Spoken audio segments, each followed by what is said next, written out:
Well, I'm excited to be here with Ken Trupke, who is an independent business advisor, and currently he's serves as the president of a company in Ada, Michigan called ProTrainings, which is an online certification company, and he can speak more about what they do and what they've been doing the last 90 days as a company.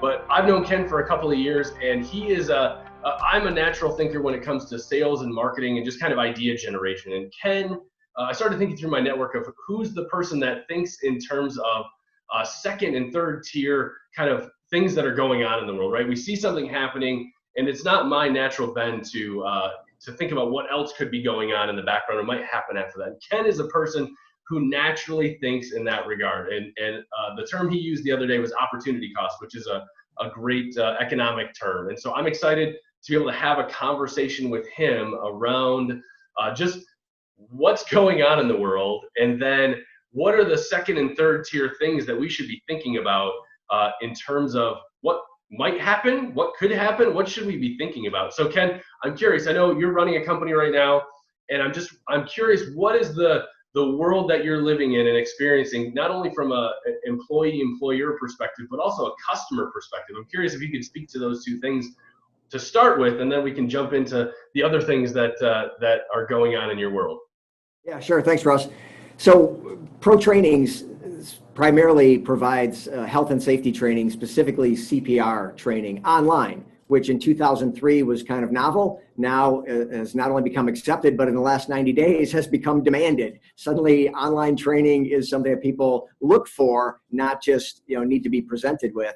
And so our market's doing well. Lots of people are continuing to look for their certification or recertification in CPR. And we serve primarily the healthcare market.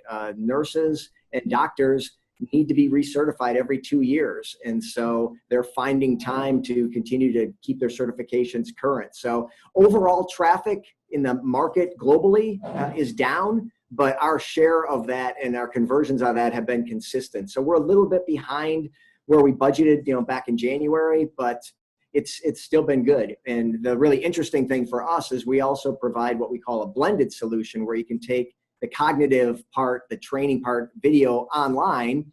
And then if you need a hands-on component, if you need to put your hands on a mannequin and demonstrate the skills, which some professions require, or some businesses require that, we've got a single-use mannequin that we can ship to you. It's a patented product that we designed about 6 years ago. And we can ship that mannequin to your business or now people's homes, and you can get that hands-on skill evaluation. And we've seen a almost 20-fold increase in business in that line in the last 60 days. Because again, people who used to be offered that but preferred a classroom experience or a latex dummy in their conference room are suddenly all about, yeah, if you could ship that to my house and I didn't have to put my mouth on something someone else just did, I'd be all about it. And so it's been great for us. It feels like the right product at the right time to serve the market. And so it's been exciting. It's been a challenge to ramp that up. We're not really a manufacturing company, although we've had to kind of turn into one to meet that demand. But yeah, things overall have been pretty good. Pretty good. Awesome. So, and you guys, I know you've talked about it before, but for those watching, you guys have an office in Ada, but are able to work remotely. I know you do have a remote workforce partially. Yeah. We were about 70% remote anyway when we started. People all over the country and really a couple people outside the country. And so to move to 100% wasn't really a big shift. And so that's gone really well. Although I will say a couple months into it, we're definitely feeling the strain of that. I think just in general, I think people are wired to connect with people in person, face to face. And so while our team was remote, we would get together periodically, at least quarterly, we'd get together physically in a space. And obviously we don't have any of that now. And I can see some of the strain on the team that it's just tough to not actually talk to people face to face. But yeah, we've certainly made it work. And for us, it's been a pretty simple transition. It really wasn't a big lift to go from where we were to what we've needed to do. And it's worked really well. We've been successful, other than people kind of not necessarily having great home environments. Either they don't have good internet, or there's just too much noise and activity around, or they're just trying to balance other responsibilities where they should be able to just come to the office for a time. Short of that, it's been really good. And people have been really glad that they're working for a company that's been able to continue to offer that. We haven't had to to do anything with the workforce other than, encourage people to hang in there. Yeah. So it sounds like, I mean, you've probably heard the example of, we're all in the same storm, but we're all in different ships right now. And some ships right. are getting battered really hard and not doing great. And other ships have their sails up and they got the wind behind them and they're just taking off. And it sounds like that's kind of where you're at. Yeah, we're somewhere in between probably, because again, the sales of the mannequin product line haven't quite offset the other things. We've got a substantial business to business component where we're selling directly to companies who need a number of their staff trained, and that stuff is way down because people aren't at work, and people, we talk to people at home, but they're not doing anything right now, and they're uncertain about where things are going to go, and so our B2B business is substantially down. Sure. So now that we're at kind of, in my mind, at least 60-ish days of remote work as a community or as a state, let alone a nation. And I know obviously not everybody's that way, but we're, got a shelter in place order here. So as for you as an advisor and as a current, president of a company, what are the opportunity costs that you're seeing, right? I call them kind of second and third tier effects that we may not recognize are going on, but we're going to notice it a year from now. And I'm curious, what stood out to you specifically that are the big ones in your mind? Well, for sure, the biggest one that comes to mind is the idea of supply chain. And so people in manufacturing are pretty familiar with that you've got tiers of suppliers that roll up to making a car. You've got all the people that go into making that car or that appliance or those furniture products or whatever. Everybody's got a supply chain of sorts. And so as businesses start furloughing or going out of business and that supply chain starts drying up, so the first few weeks of this, we were living off that already filled up pipeline. And so as we've bled that down, we haven't seen a lot of impacts. Well, now that pipeline is dry in a lot of places, and now we're going to spend the next several weeks or maybe months filling it back up before we can see things even come out.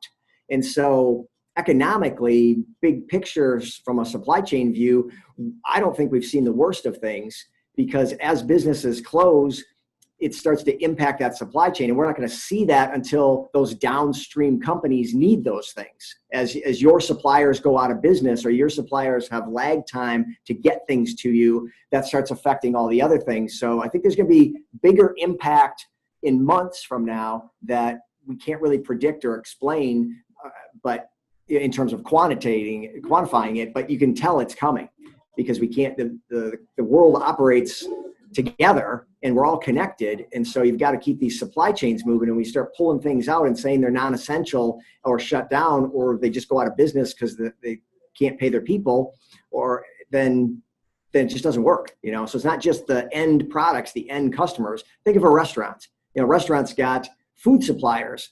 Well, as the meat manufacturing has been shut down, or the distribution channels of those things have been shut down, well, at some point, restaurants aren't going to have food. And we haven't really seen that yet, but I can't imagine it's not coming to some degree. Now, maybe enough restaurants will go out of business that it'll all work out, but that doesn't seem like a great alternative. Yeah. Yeah, I remember a professor a long time ago used the idea of a river and a dam system, and that what we end up seeing kind of the delta where all the water comes out supposedly. But when something happens at the delta, we start searching around the delta for what's wrong. But in reality, we need to look upstream and look 3, 4, 5 different dam systems. Yeah. Like it might be the 5th one that has the problem, and we got to fix that in order to get to have the end effect changed.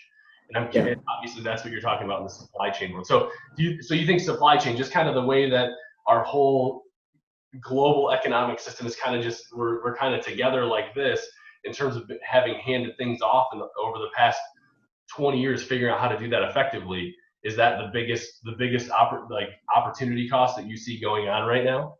Yeah, well, it's definitely going to be the most visible, that we see these effects downstream of businesses that, just because they open the automotive manufacturers doesn't mean they can produce cars if the engine manufacturers and the suppliers to the engine manufacturers and ultimately the machine shops that make, all this stuff everybody's got suppliers back. As there's issues back there, it's going to roll up. And so just because we opened up Ford and GM doesn't mean we're going to be able to produce cars. Now, maybe there was enough in the supply chain when they shut down, but unless we can replenish as fast as we pull it out, there's going to be a gap in there somewhere. And that's any industry, again, restaurants and food supply, just grocery stores, same thing. There's a supply chain to grocery stores. There's lots of, it's not just quite farm to table. There's farm to processor to distribution center to truck to another distribution center to the store. And there's inventory at all those places that is used to flowing through, and that's been interrupted. And so it's not going to be all that clean and easy to get it flowing smoothly again. And with people going out of business, you just got missing pieces to that chain. And so that's disruptive. Now, it can all be fixed. It can all get figured out. I mean, we're very adaptive. The free market is by design very adaptive. It's just going to take time. Are you so this is just interesting. You mentioned grocery stores and just the supply chain. Are you the shopper in your family? I am not. That's why I'm asking. I don't know if you're the. I actually like to shop because I like to cook. And so sometimes it gives me ideas when I'm at the grocery store what I could be making. So yeah, every time I go, whether I need meat or not, I go to the meat aisle to see if there's fresh chicken, because if there is, you better grab it, because most of the time there's not.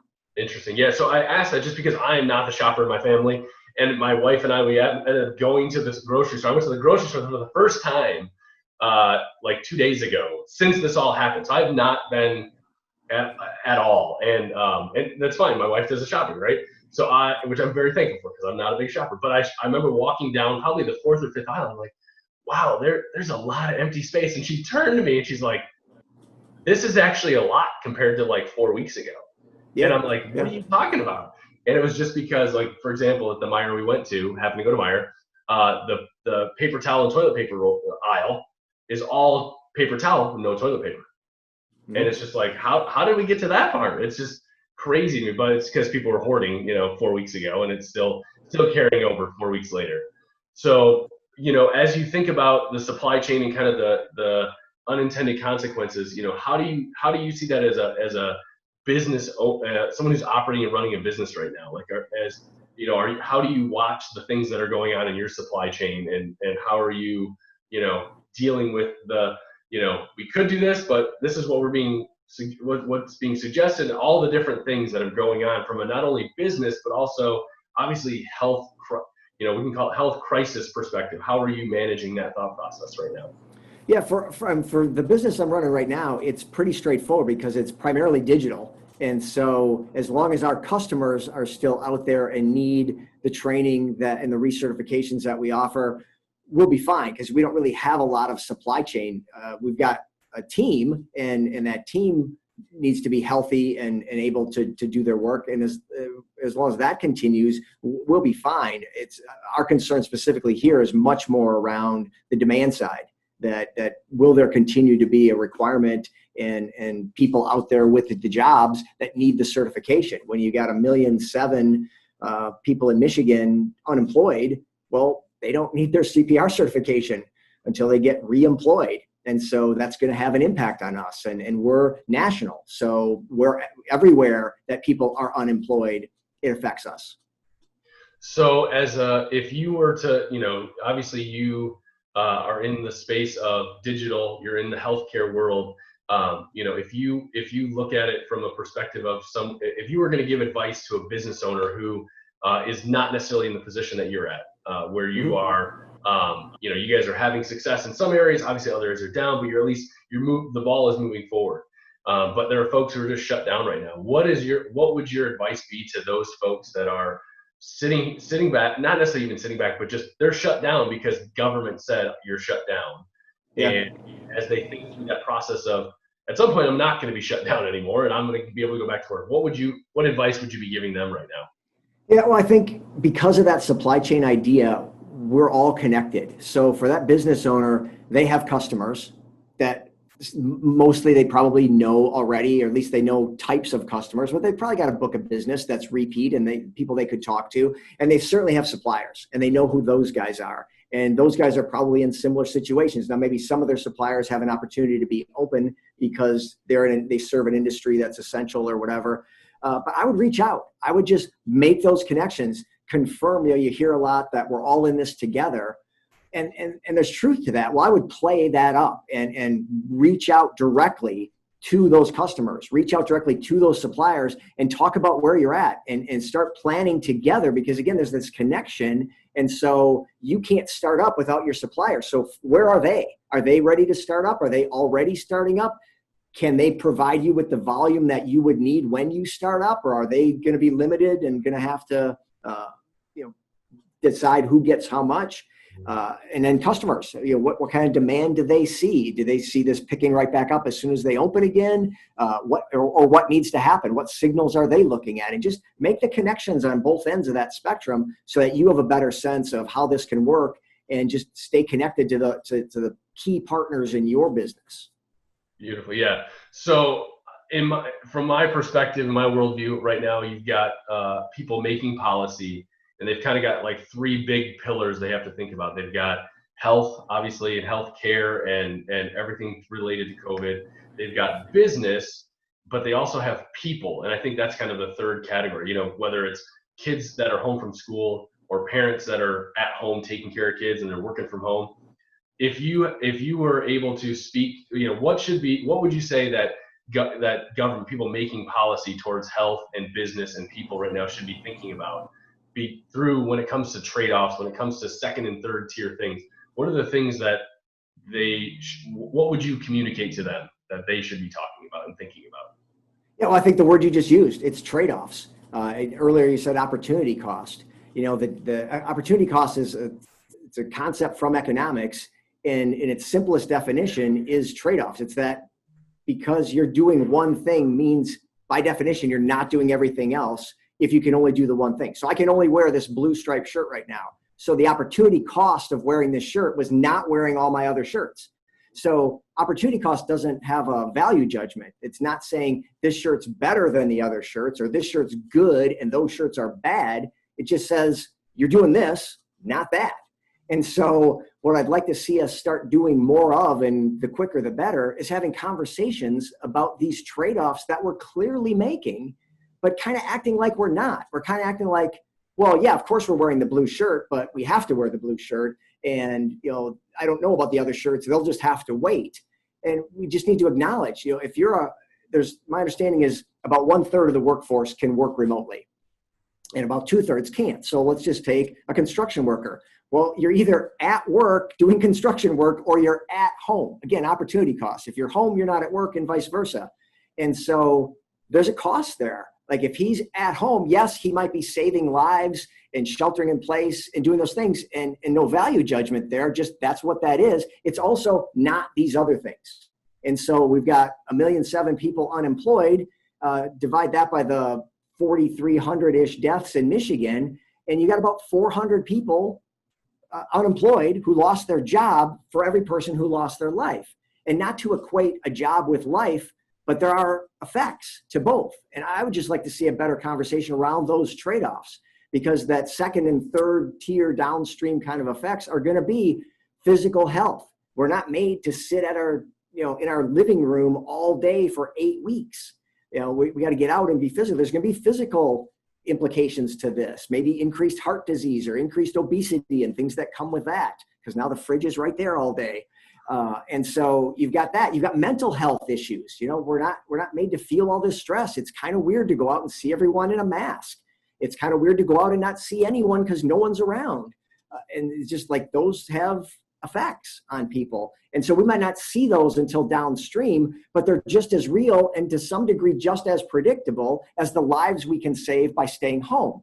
And so opportunity cost doesn't judge, doesn't say good or bad. It just says what is. And so I'd like to have a conversation around what is, and just acknowledge that by doing this, we can't do that. We can't stay home and work. And so what does that mean if we don't work? Well, some of those implications are that we're going to destroy some businesses and some jobs, and the jobs might affect people, and the businesses might affect the supply chain, and eventually those will have impacts. There might be suicides and homicides due to the mental stress. Those deaths count just as much as a COVID death. So it's not to say where we should end up and what should the trade-off be, but just let's acknowledge that there are and have better conversations around what are those things, instead of saying, well, that sounds like it's putting profits over people. Well, the business side has people implications as well. And so let's have a better conversation around that. I just think trade-offs is the key conversation point. That let's acknowledge there's opportunity cost to what we're doing and there's trade-offs to what we're doing, and wherever we end up, could we at least have considered what the implications of either of those choices were, and not just say, this is what we're going to do because it's the solution, and pretend like none of this other stuff matters, when clearly we're starting to see that it does. Yeah, it's interesting. The way you talked about previously, the idea of what you would do from a business perspective, you'd have conversations with your customers and you'd have conversations with your suppliers. You'd have conversations both ways, and really trying to bring that all together.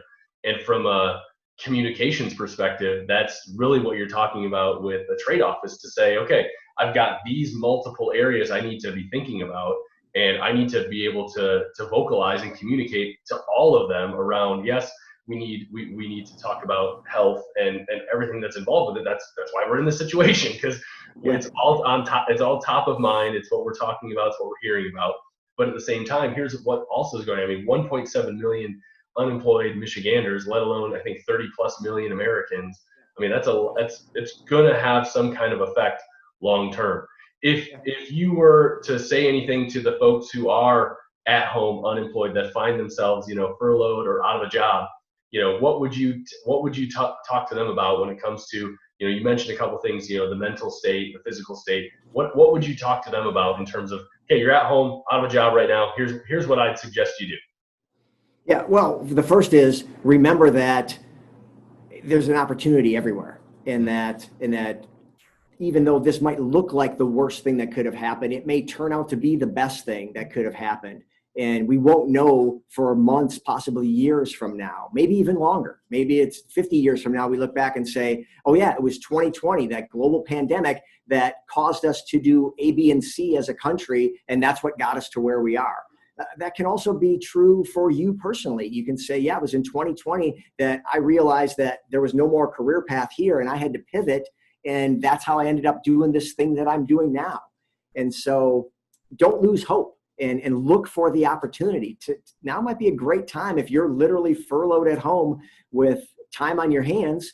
It's time to reflect. Turn off the TV for a little while and think about what you really want. And if you could have the ideal job, if you could do whatever you want, what would that be? Because good news, you can choose. We don't have to keep doing what we've been doing. We can do something different. And so I would say, look for the opportunity. And then kind of parallel to that, or analogous to that, it would be to use the time productively. Like, it's okay to binge watch something, but what a great time to take an online class. Lots of people are opening up for a free month, or 90 days, or reduced cost. And just the library has access to so much training. You can get lynda.com through the library. So if you think you want to pivot a little bit, well, could you take this time to learn that skill? Normally you're working. Normally you've got other responsibilities. Is this a time that you have the hours that you could now apply to this thing that's going to take you to the next thing? So, and stay in touch. The last thing I guess I would add to that would be, reach out to your current employer and check in to see what's going on and what their plans are and how you can help. Because maybe you can be one of the first people back to work. And then just stay in contact with your network. Everybody has a network. When you ask people, like, how many people are in your network, they're like, 5. It's closer to 200. If you really start thinking about who you know lots of people. So just reach out and maybe call a couple of those people, not with any expectation other than, hey, I wanted to check in on you, see how you're doing, let you know how I'm doing. And if you made a decision about maybe shifting a possible career path or something, you can let them know that. Like, hey, I'm thinking of moving into this. What advice would you have to me? Or who do you know I should maybe connect with? And just use this time as productively as you can. I'd hate to have people looking back now 2 years from now and look back and go, yeah, wow, I just really wasted those 90 days, those 120 days. I really didn't do anything but watch a lot of TV. It's a chunk of our lives, and time is the one non-renewable resource that we all have the same amount of, and you can't get any more than anyone else. And so let's make sure we're using that productively. It doesn't have to be all the time. You can watch something on TV or whatever, but really make sure you're being productive with that time, especially if you're unemployed and might need to be doing something different, and it's not going to just magically work out in another 2 months. You got to make that happen. We're the agent in our lives. We're the hero in our own story. So rather than wait for somebody to come and save you, maybe you're the person that's called to go save someone else, and you need to get ready to be that person. Yeah, I love the idea of personally just the idea of being the hero in your own story, but also maybe possibly being the hero for someone else. And the crazy part that I think about is sometimes you're preparing yourself today to help someone you've not even met yet in the For future. sure. And Absolutely. so I'm curious, what have you found to be good practices day to day, not only maybe in your personal life, but also business life, that have really helped and been strong things that others could be thinking about as well?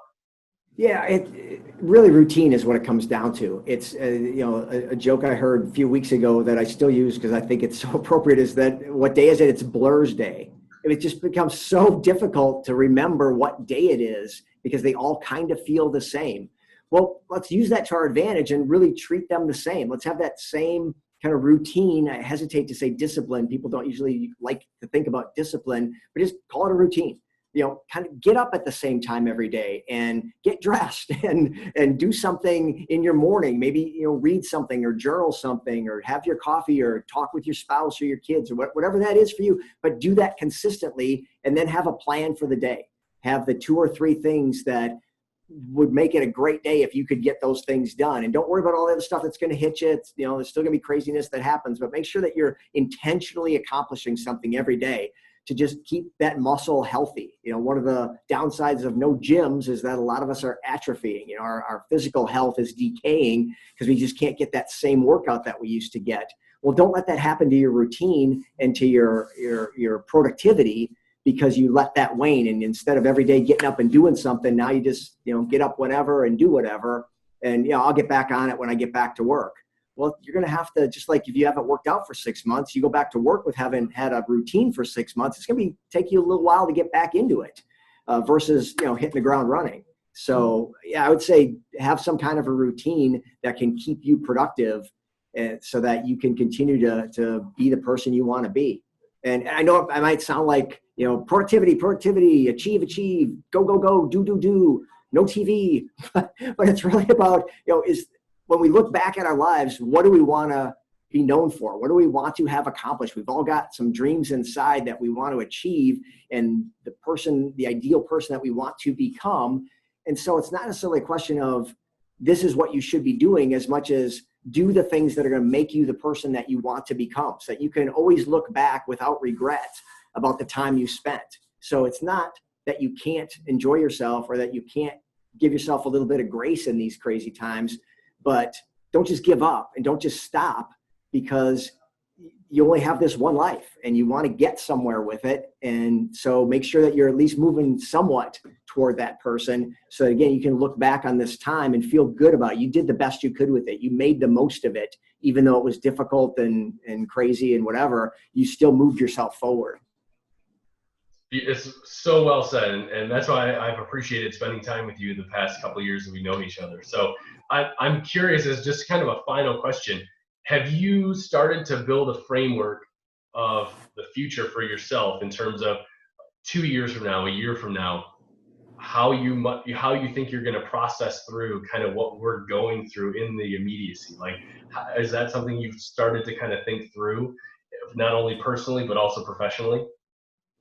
Yeah, well, I've definitely given some thought to what's true always as a principle versus what's true kind of conventionally or socially. And so what are those deep human needs that aren't going to change and maybe we've repressed them for a little while, but they're going to come back. And then what are those things that were just conventions of our times that now that we can't do those things, we'll just move on to something else and that'll probably be okay. That's really what I've spent the most time thinking about along those lines, Russ. And a couple of those principles are things like human connection. Like, do I think we're going to all come away from this and go, you know what, that remote work thing, that's the ticket. We all need to be 100% remote all the time forever. We just proved it works. Here we go. I don't think that's going to happen. I think we're so wired for connection and physical connection. We like to shake hands. We like to hug. We like to put a hand on a shoulder or pat on the back, literally. And that's ingrained in us. I will admit to shaking hands with a couple people kind of inadvertently that I've met, like at the grocery store, whatever. It's like, oh, hey. And before you even know it, you've shaken hands because it's so ingrained in us that that's what you do. You have a physical connection with somebody to meet them and to deepen that connection. And so I don't think that's going away. People say like, oh, it's all going to be different now. We'll never shake hands again. I just don't think that's true. I think it's so ingrained in us that will still bubble back to the surface. We might repress it for a while, but it'll come back. So we're not going to all be remote. Now, we're not necessarily all going to work at the office either. Now, we did learn you can be productive remotely. So I think there's going to be people rethinking their space. And do I really need all this all the time? Or can I shrink it down and then just get the bigger space periodically when I need that, when I have that big all company meeting or quarterly meeting or whatever?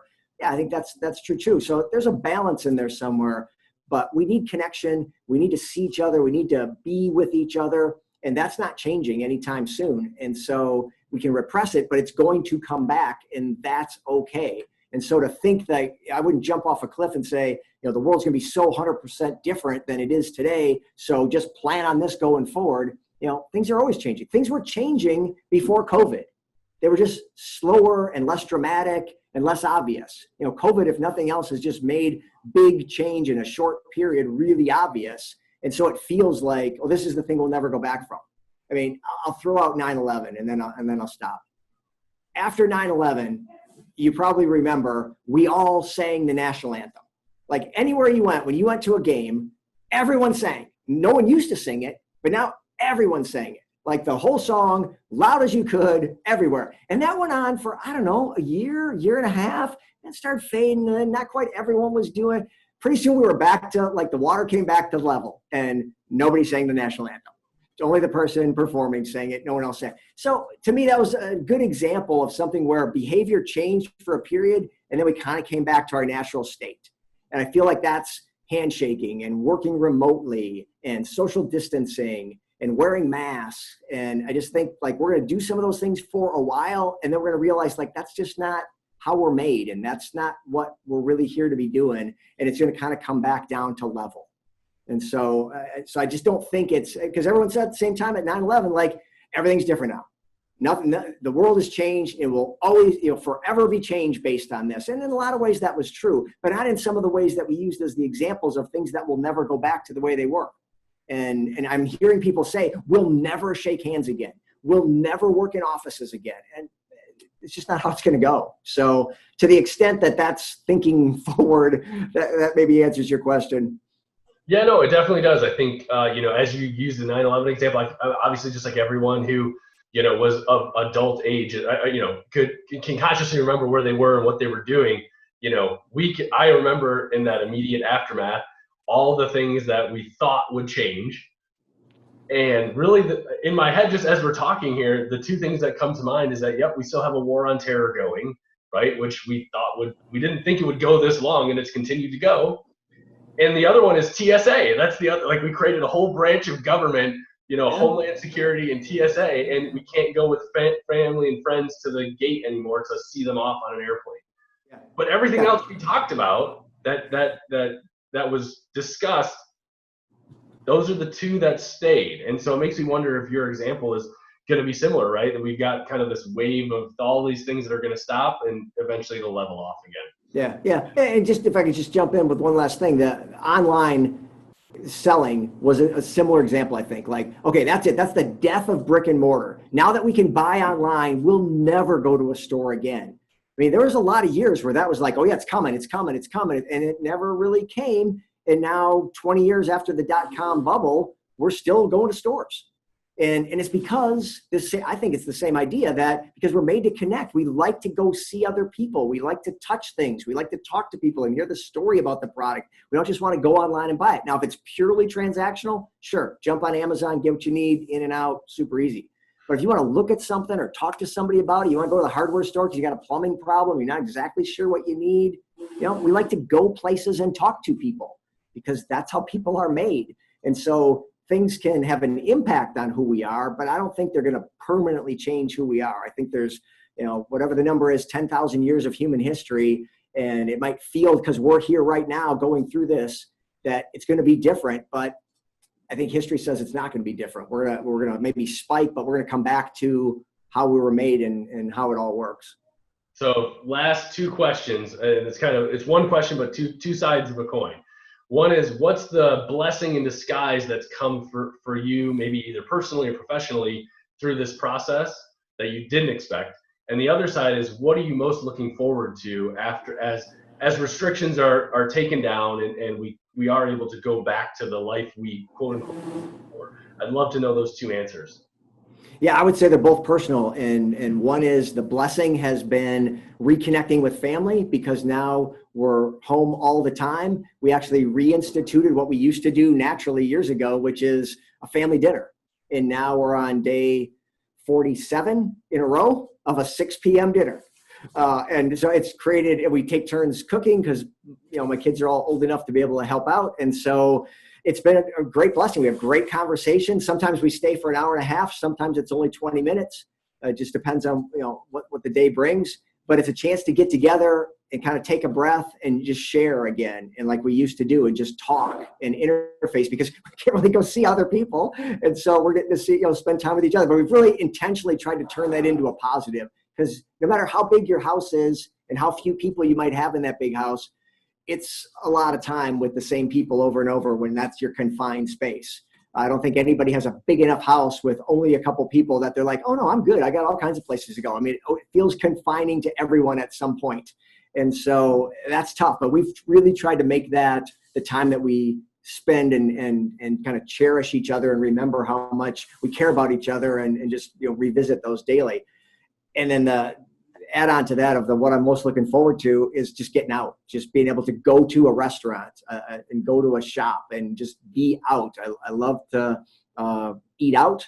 I love good food, and it's nice to just be able to go somewhere, not your house, and eat. So I'm looking forward to going to some of my favorite restaurants again.